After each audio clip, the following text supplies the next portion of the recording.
I got up early and I was ready for day one of Digstock V in my new Lucky Duck Digger shirt.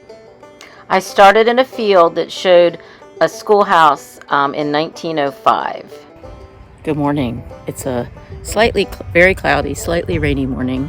I'm out here in a field that has an old schoolhouse, some old home sites. I just dug a coin. It's probably a stinking Lincoln, but I can't tell. It's deteriorated. I can't tell what it is. Here's the whole soil here. It's very loose. Very, very loose. Of course, I dug it and then I dropped it. But it's a beautiful day. Cool. High 80 signal. Oh no. Can. Double check the hole.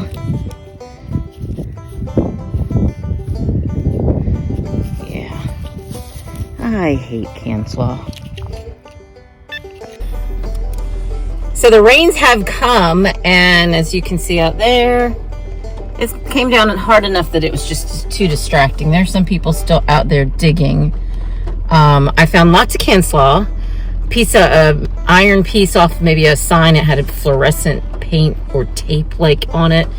I did find a stinking Lincoln zinc penny, deteriorated to the point where you couldn't even tell what it was. Really sad that the money that we will have in the future isn't going to last. That just kind of says something when you have impermanent. I mean, you can't even identify what that is. Anyway. Just dug this piece. It's the second one I've dug that looks exactly the same. So it's obviously something. Rings up in the 70s. So I'm not sure what it is. I'll have to ask somebody later. The rain has mostly stopped. Pretty much, it's just damp out here. My poor metal detector is covered in blossoms. I just dug this really deep signal. It's like the topsoil, and this is an old home site. Oh, and I'm not recording. I just dug down to the topsoil level. Found this. It was down deep. Actually, I had dug something in top of the hole first. It's another piece of those same bendy, tubey things, of which I now have two. So let's see if we can see what this is. I can't, my gloves are so full of mud. It's not even funny. Let me change gloves, change hands. Can we see what it is? Oh, it's thin.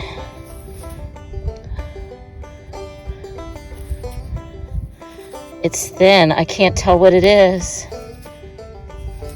It's so muddy.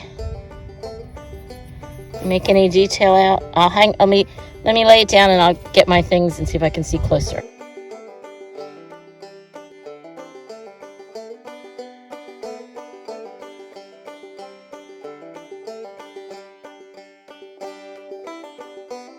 So we've been finding all these tubes in the field, and I found this, which was smaller.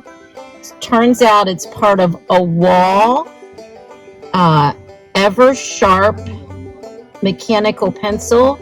Mine says sterling. It's solid sterling, made in the 20s by Wahl, W-A-H-L. Awesome! I'm on the board with an actual find. Woo woo!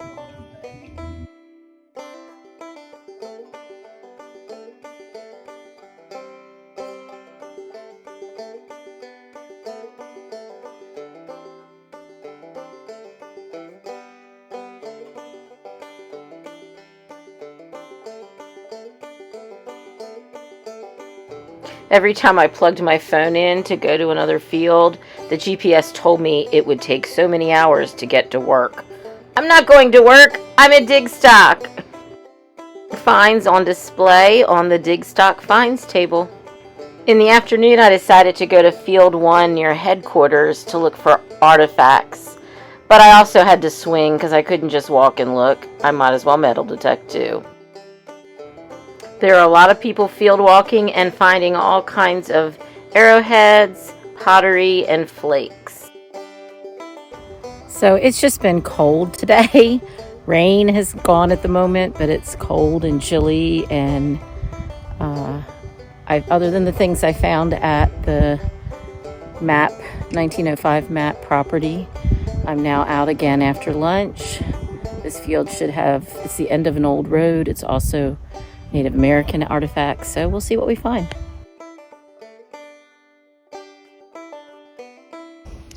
It may not be an Indian artifact, but it's a heart, and I'll take that. Well, I haven't found anything in this field that's mostly says artifacts, but I did find another heart rock. An expert later told me that it was probably a flake from someone making an arrowhead. So, found nothing, maybe a couple flakes, no arrowheads, no real signals, and then I got this really deep signal right here. And it's a button. It's my first button. I'll have to look and see if it's got anything on it.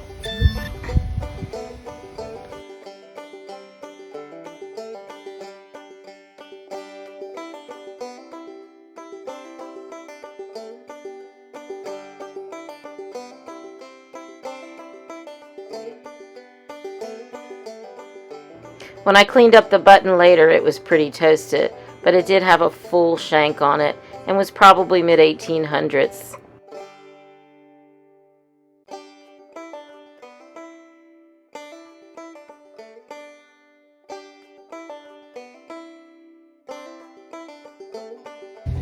So I walked maybe 10 feet, had another good signal.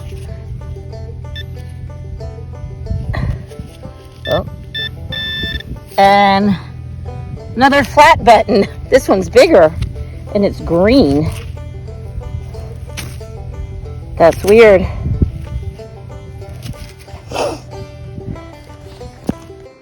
This one did clean up nicely on the back. It says double gilt, and it also has the start of a maker with a C and a K, but I can't make out the rest.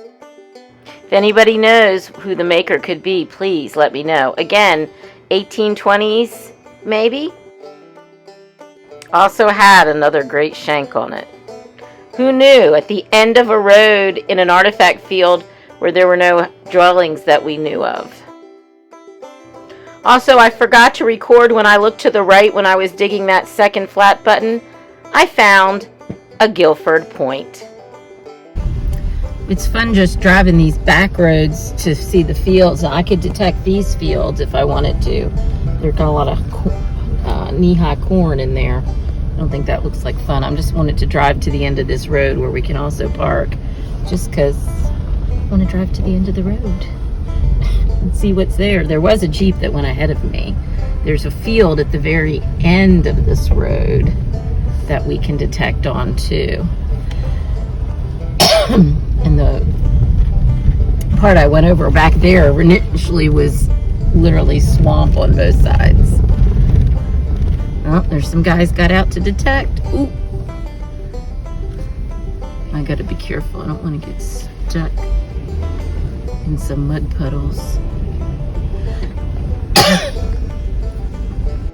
The road dead-ended before it came to this very large house in the trees, which was the owners of all of these local fields here. I ran into a nice girl digging some heavy iron. Just had a good day, really had a lot of fun. Added my afternoon finds to my morning finds on the Digstock finds table. End of day one. Well, I hope you enjoyed learning a little bit about day one of Digstock 5. Come back and watch more adventures of Digstock. Like and subscribe, and follow me on Instagram at Lucky Duck Digger.